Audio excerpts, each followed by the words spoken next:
Hey guys, we are back today and I have quite a few things to go over. First of all, I'd like to thank, I have a really sweet cousin Tracy, and she brought up in the comments like, that's a lot of carbs in that oatmeal, and doesn't that just break down into sugar? So I'm gonna discuss that a little bit. Thank you guys, any comments or questions are great. It gives me more ideas of things to talk about for sure. Now, oatmeal is a complex carb, so it's not the same as just taking a piece of white bread, because your piece of white bread will break down rather quickly into your sugar. The complex carb, your body has to process in a different way, and it doesn't do the straight sugar the same. So I know a lot of people have type 2 diabetes and watch their carbs and watch their blood sugars really closely. So it is something to be mindful of what we're eating. Just like everybody thinks, well, you're a vegan, you get to eat fruit and veggies all day long. No, I don't eat fruit all day long because that is also a sugar source. So that would eventually build up and store in my body. If I'm not using it, it would store as fat also.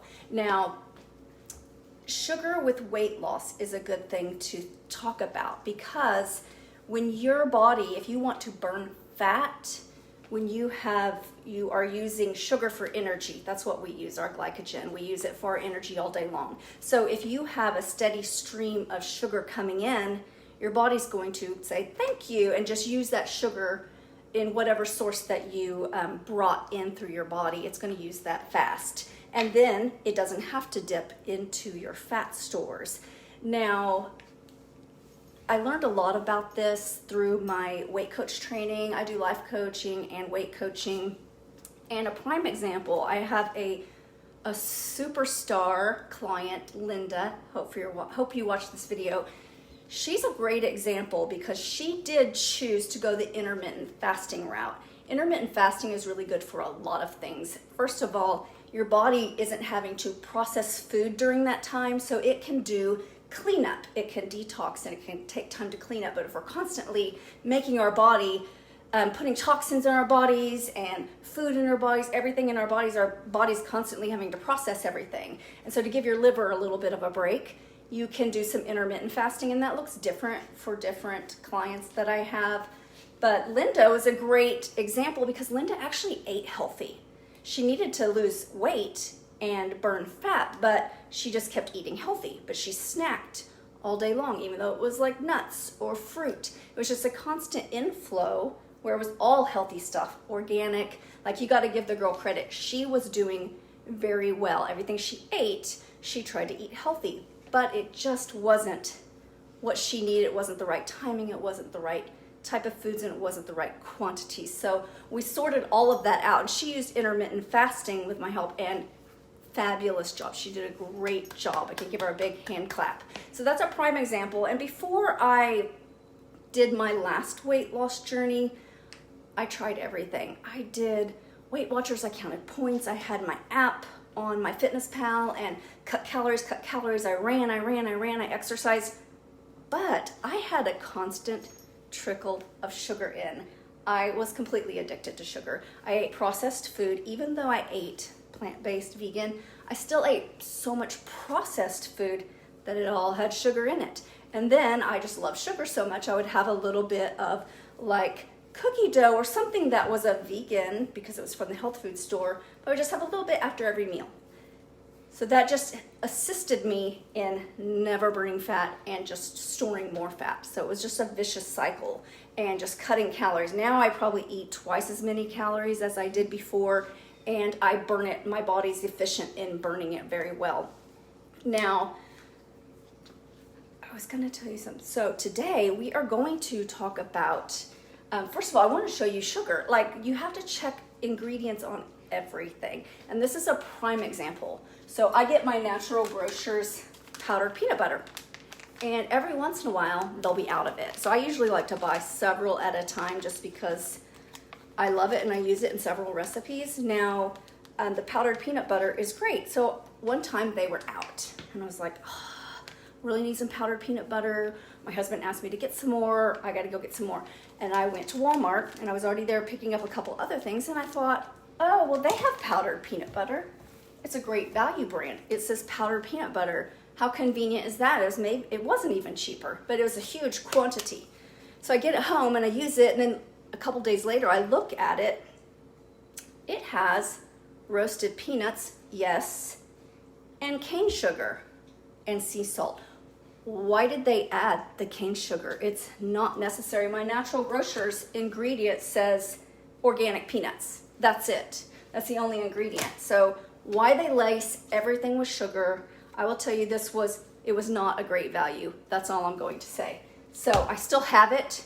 I'm not using it anymore, but in case of an emergency, and I might just need to probably throw it away, and it's never worth that emergency. So it's just strange how you'll look at things, and like even with your seasonings, your just different seasonings that you'll get from the store, a lot of them have sugar in the ingredients. So you have to look. You think you're getting some sort of even if it's organic, some sort of black pepper or something Italian seasoning, and then they'll lace a little sugar in there. It is not necessary for your seasoning, so go through and find the ones that don't have that, just to help yourself out. Every bit counts. Now, I was doing my Bible study this morning, and it just reminded me, and it was Apostle Paul. This is one of my favorite things that he said, and I've applied it to so many areas of life. He said, just because something is permissible does not mean it's beneficial. Can you have sugar? Yes, you can have whatever you want, but is it beneficial? Is it helping you get to your goal? Can you have alcohol? If you're 21, sure, you can have alcohol, but what is that alcohol? How's that benefiting you?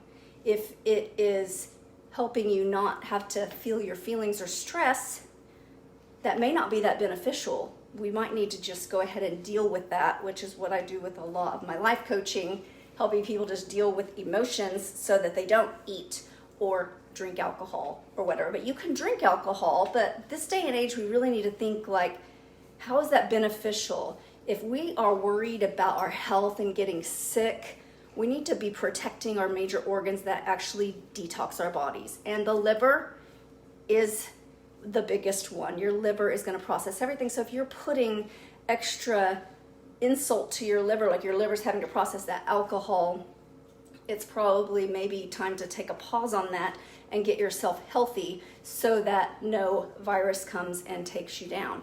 Keeping everything in your life as much as you can do, we should do. Now, I'm going to show you guys a recipe for turning my protein powder into a milkshake. Now, this is a game changer. This is why I say anything that you have, you can up level, you can go to the next level and just enjoy it even more, even though it's pretty much the same ingredients. Now, I got this idea actually from my son, Michael. Thank you. And I don't do it every day, but I do it sometimes. Now, I have a protein powder, because you can just drink your protein powder. It's the same thing. I can have my oatmeal cake and just swig down my protein powder. That was another thing. I always try to balance like the carb and the protein. I try to get my protein high since I don't eat meat. I try to get at least like 110, 130 grams in there just for muscle building and retention purposes. So I do utilize protein powders at times, and one of my favorite ones, which shameless plug, I don't get anything from them, but I love this lean body protein. I make it into a milkshake. I make it into a cookie dough. Comment below if you want that recipe, because cookie dough out of protein powder is amazing also. So I take my protein powder, which this one it's got a lot of amino acids in it. It's pumped with all kinds of things I need. It only has 2 grams of fat, 130 calories, 24 grams of protein, which is a good solid chunk to start my day out. And the carbs are only 4. So it's very low in carb. This might be a good option if someone has blood sugar issues also. So I have my Ninja. I love this Ninja because it has a big thing, but it also has just a single serving cup that you can put on it with the little thing. So I'll put my milk in. Now, the thing about the milkshake is the less volume of milk that you use, and I use almond milk, the less volume of milk, the thicker it is also. So I usually don't use more than a cup of it. And if I need to get more protein in because I'm behind, then I could double it up. It wouldn't be a big deal. And do my quantity bigger and have a huge milkshake that way. Oh, I gotta I gotta take the little thingy off. So I'll do a cup in here.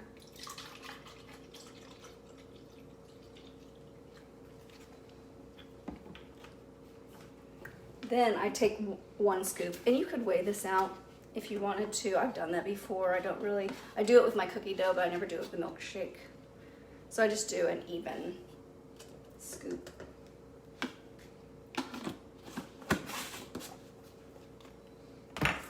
Then I do dash a very little amount of salt because it just kind of brings the flavor out. Like very little. And then what makes it smooth is some xanthan powder. And you can buy this organic at Natural Grocers or Sprouts, wherever you shop, in a little package. And it's called xanthan powder with an X. I just poured it in a little shaker thingy. So I'll weigh it out about 2 grams to add to, and that makes it smooth. Like milkshakes are supposed to be smooth and not choppy with the ice. So I will weigh it out. I put it in the lid. So light that it,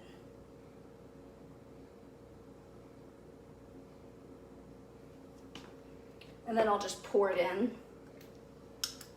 Then I also add peanut butter to it. Of course, you don't have to. This one's a chocolate peanut butter flavor, but this up levels it just a little bit more protein. I put 2 tablespoons. It has 7 grams of protein, 2 fat, 5 carbs. So it's not like putting peanuts in it or almonds would be, where it's like got a lot more fat. This is just 60 calories too, instead of 200 like I would do. If I did 2 tablespoons of almond butter, it'd be closer to 200 calories, but the powdered peanuts is 60. So then I have it there, and I'll put it on my Ninja.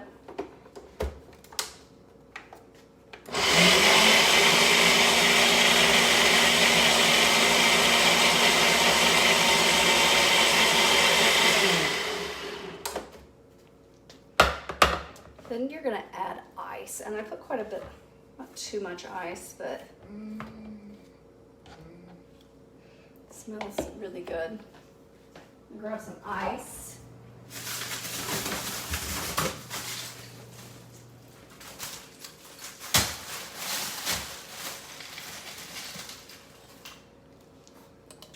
I kind of have to experiment with the ice a little bit. I don't think you can do too much, but it also doesn't take as much as you would think. Well, that's quite a bit.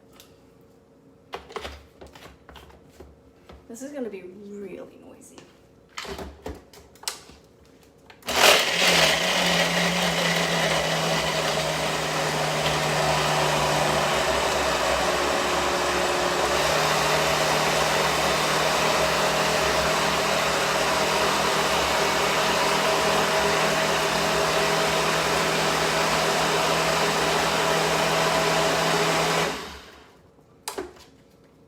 And you can see it's kind of thick, so you got to shake it down before I take the lid off.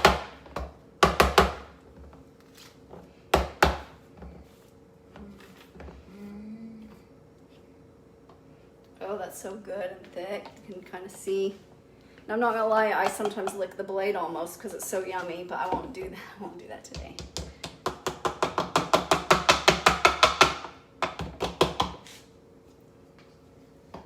Then I just have a thick straw, like a milkshake straw, and you can just drink it out of the cup. I have made ice cream in a bowl with it, so I will definitely use less of the milk, and it makes it a little thicker. But this is pretty thick.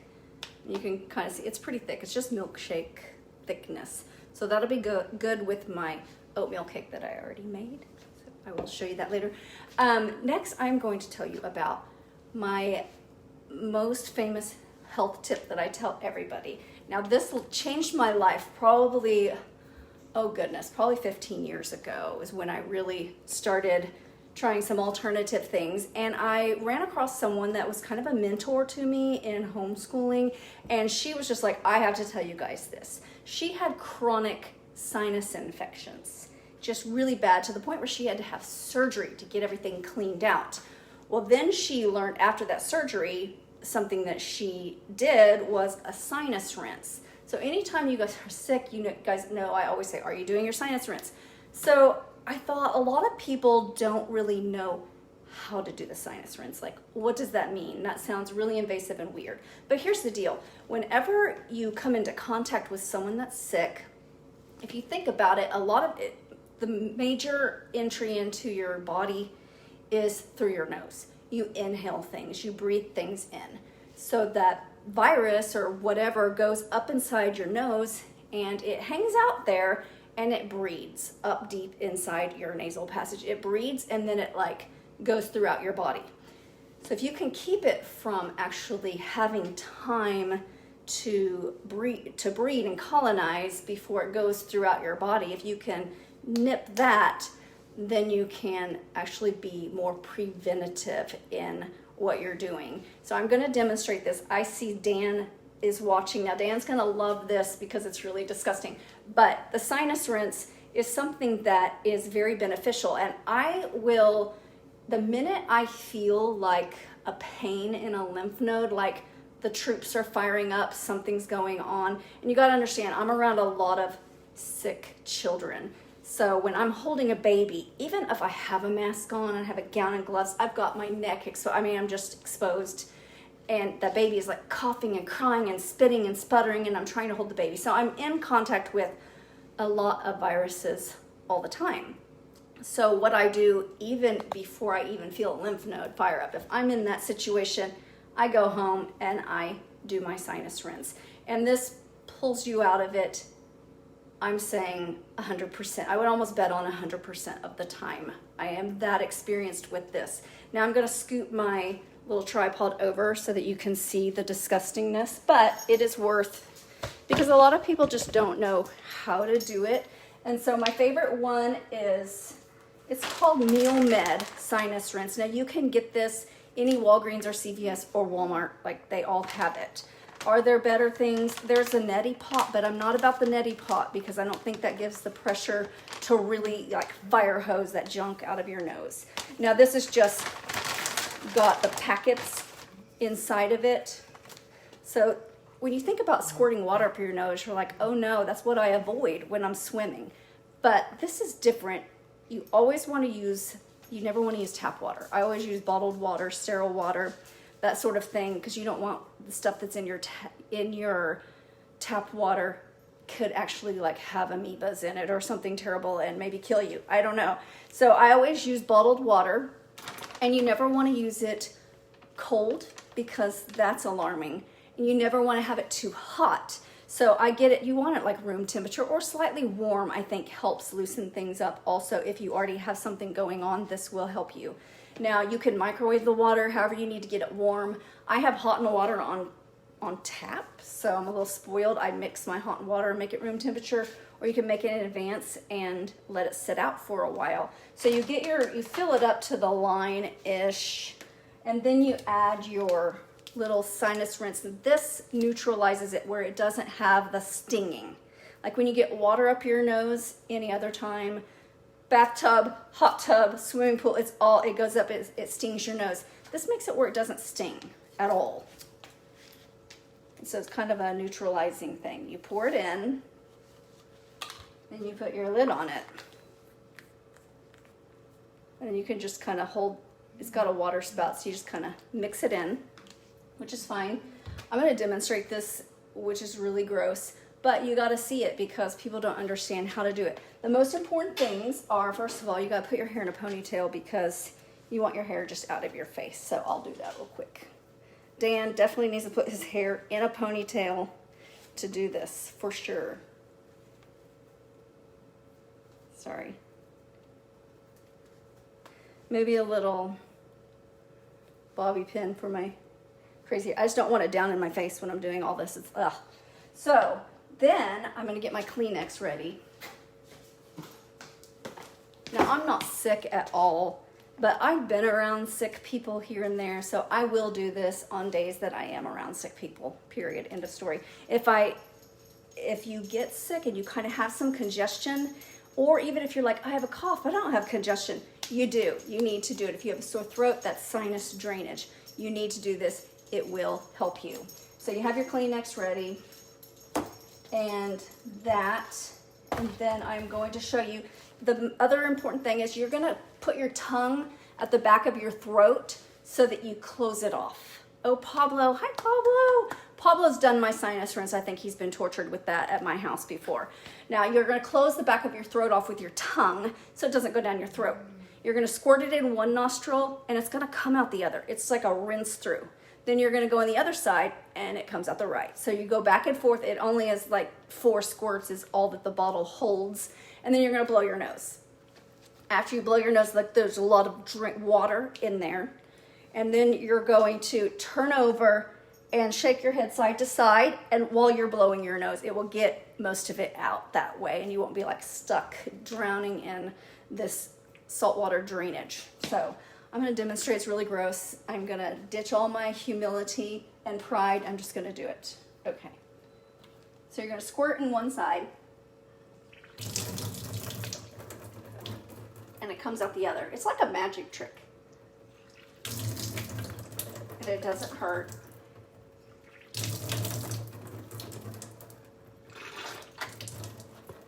And see, then it's done. Sorry.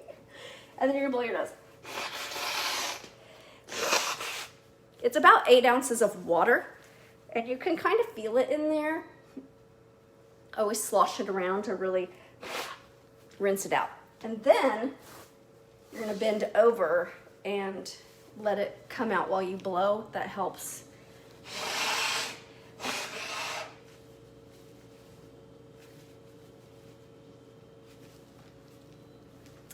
Then most important, you wash your hands afterwards. Because it's really gross, just the thought of it. But I hope that helps you. Don't be afraid of the sinus rinse. I think everyone should have one on hand.